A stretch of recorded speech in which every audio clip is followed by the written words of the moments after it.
Hello students, कैसे हो आप सब। तो लास्ट वीडियो में हमने क्वेश्चन किए थे regarding electric field on axial and equatorial line.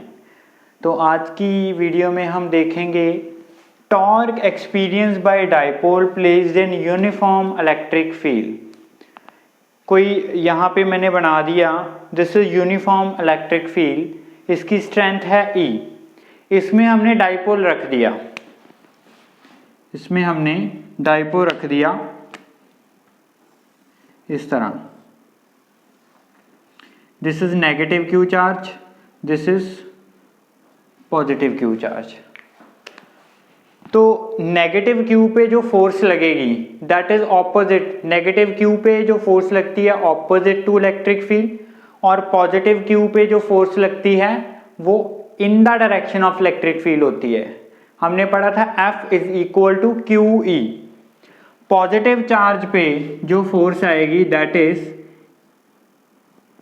This force on positive Q. Negative के in the direction of electric field हमारा राइटवर्ड्स है, तो फोर्स भी हमारी राइटवर्ड्स लगेगी। नेगेटिव के चार्ज पे फोर्स आएगी opposite to the direction of electric field, force on negative charge. देखो जो पॉजिटिव चार्ज पे जो फोर्स आएगी that is Q into E, मैं जस्ट मैग्नीट्यूड लिख रहा हूं, और नेगेटिव चार्ज पे जो फोर्स आएगी that is also Q into E. आप एक चीज यहाँ पे देख रहे हो कि Q इंटू ई ही ये वाली फोर्स है, Q इंटू ये ई ही ये वाली फोर्स है। दोनों ऑपोजिट डायरेक्शन में है, दोनों फोर्सेस ऑपोजिट डायरेक्शन में है, मैग्नीट्यूड इनका इक्वल है। तो नेट फोर्स जो डाइपोल पे नेट फोर्स लग रही है वो जीरो है, डाइपोल पे नेट फोर्स जीरो है। बट देखो ये जो फोर्स की जिस एक्सिस के अलोंग फोर्स लग रही है वो एक्सिस अलग अलग है। ये वाली फोर्स इस एक्सिस के अलोंग लग रही है और ये वाली फोर्स इस एक्सिस के अलोंग लग रही है। तो net force on dipole is zero. हम लिख सकते हैं कि नेट फोर्स जो आएगी on dipole is zero, but ये फोर्स की लाइन ऑफ एक्शन अलग अलग है, तो उसके कारण क्या होगा, ये वाली फोर्स इस डाइपोल को इस तरह और ये वाली फोर्स इसको लेफ्टवर्ड। तो एज अ रिजल्ट डाइपोल जो है इस पॉइंट के अबाउट इस तरह रोटेट होना स्टार्ट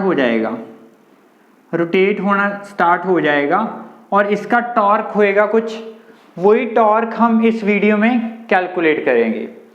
तो टॉर्क का बेसिकली फॉर्मूला क्या है पहले हमें पता होना चाहिए। +1 में हम करते हैं मोमेंट ऑफ इनर्शिया, जो वो वाला चैप्टर था, उसमें हम टॉर्क देखते हैं। जो टॉर्क हमारा होता है, इसका सिंबल मैंने लिख लिया इस तरह कुछ, टाउ भी बोल देते हैं, टी भी बोल सकते हो आप, कुछ भी। Torque is equal to force into perpendicular distance, force into perpendicular distance. Force का परपेंडिकुलर डिस्टेंस कहां से कैलकुलेट करोगे? परपेंडिकुलर डिस्टेंस जिस पॉइंट पे ये वाला पॉइंट, जिस पॉइंट के अराउंड ये जो टॉर्क है वो ये जो डाइपोल है वो रोटेट कर रहा है, ये एक फिक्स पॉइंट है, इस तरह रोटेट कर रहा है। तो आप इस पॉइंट से डिस्टेंस लोगे, किसी भी चार्ज का ले लो, चाहे इस नेगेटिव का ले लो चाहे इस पॉजिटिव का ले लो। तो यहाँ पे हमने जो डाइपोल की लेंथ लिखते हैं हम that is 2a, half half कर देते हैं, a हाफ में से और a ही ये वाला हो गया। अगर मैं ट्रायंगल बनाऊं, लेट्स सपोज ये जो डाइपोल है, this dipole makes an angle theta with electric field. तो इस पॉइंट से मैंने एक लाइन ड्रॉ की इस तरह इस चार्ज तक, और ये ऊपर ले गया मैं, ये वाला मीन्स ये क्या हो गया, ये वाला डिस्टेंस क्या हो गया हमारा, मेरा नाम लिख दिया मैंने a into B. A B distance क्या हो गया, perpendicular distance of this force from that point जिसके अराउंड ये डाइपोल रोटेट कर रहा है। देखो ये वाला a है, अगर ये थीटा है तो ये वाला एंगल भी थीटा ही होएगा। तो हम अगर साइन थीटा लगाएं, sine theta is equal to perpendicular upon hypotenuse, x मान लिया इसको, अगर x अपॉन हाइपोटेन्यूज a, तो x की वैल्यू क्या आ गई, a sin theta. Means perpendicular distance की वैल्यू आ गई ए साइन थीटा। यहाँ इस चार्ज का ले लो, सेम ही होएगा। तो फोर्स की वैल्यू मैंने क्या लिखी, Q इंटू ई इंटू ए साइन थीटा, ए साइन थीटा। ओके, देखो आगे हम क्या करेंगे, इसको फर्दर क्या करेंगे हम, Q इंटू 2A क्या होता है हमारे पास, Q इंटू 2A,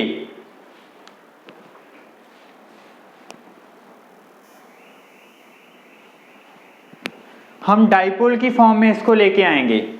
देखो दिस, ये जो आप ये वाला टॉर्क कैलकुलेट कर रहे हो, this is due to positive Q, due to negative Q भी परपेंडिकुलर डिस्टेंस तो मैंने बता दिया, परपेंडिकुलर डिस्टेंस सेम रहेगा ए साइन थीटा, फोर्स भी सेम है।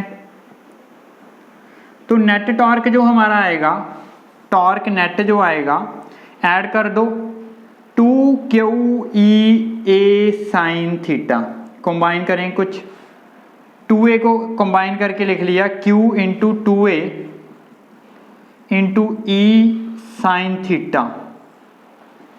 तो नेट टॉर्क की वैल्यू आई, देखो Q इंटू 2A क्या होता है, Q इंटू 2A क्या होएगा, P डाइपोल मोमेंट। तो इसकी जगह पे P लिख सकते हैं, P into E into sine theta. अभी हम क्रॉस प्रोडक्ट एक देखते हैं, A क्रॉस B का फॉर्मूला क्या, दो वेक्टर्स हैं उनका क्रॉस प्रोडक्ट होता है AB sine theta, means PE sine theta. तो हम इसको अगर वेक्टर फॉर्म में लिख लें ऐसे, टॉर्क नेट क्या आएगा, cross product of P and E, cross product of dipole moment and electric field. तो ये हमारे पास टॉर्क की वैल्यू आ गई।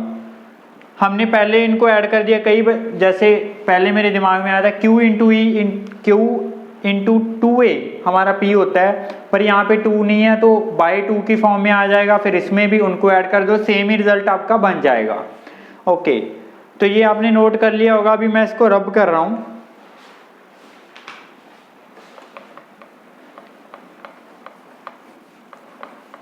अभी इसमें एक स्पेशल जो केस आएंगे हमारे, ये वाले रिजल्ट को यूज करके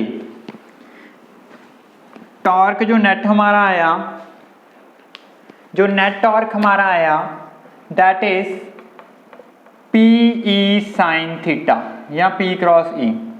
ओके, टॉर्क मैक्सिमम कब होएगा, टॉर्क की वैल्यू मैक्सिमम कब होएगी, देखो P जो है वही रहेगा, E जो है वही रहेगा, कांस्टेंट यूनिफॉर्म इलेक्ट्रिक फील्ड आप ले रहे हो, मींस ये जो टॉर्क है ये डिपेंड करेगा साइन थीटा, थीटा के ऊपर भी डिपेंड कर रहा है।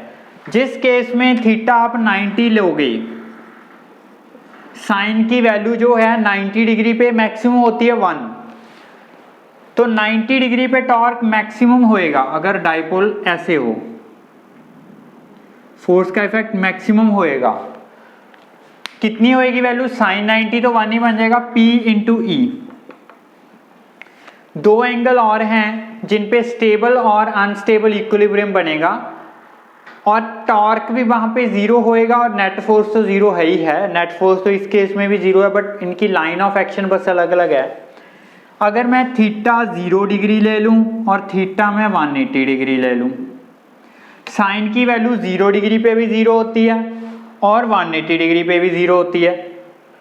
साइन की वैल्यू 0 डिग्री पे भी जीरो है और 180 पे भी जीरो है, मींस टॉर्क जो है इस केस में भी जीरो आएगा और टॉर्क जो है इस केस में भी जीरो आएगा। नेट फोर्स तो जीरो है ही है, बट यहां पे हम स्टेबल और अनस्टेबल इक्विलिब्रियम वाला केस करेंगे। मान लो टॉर्क ये इस तरह इलेक्ट्रिक फील्ड मैंने बनाया है, ये इलेक्ट्रिक फील्ड है। अगर मान लो कि आपका जो डाइपोल है आपने इस तरह रखा है,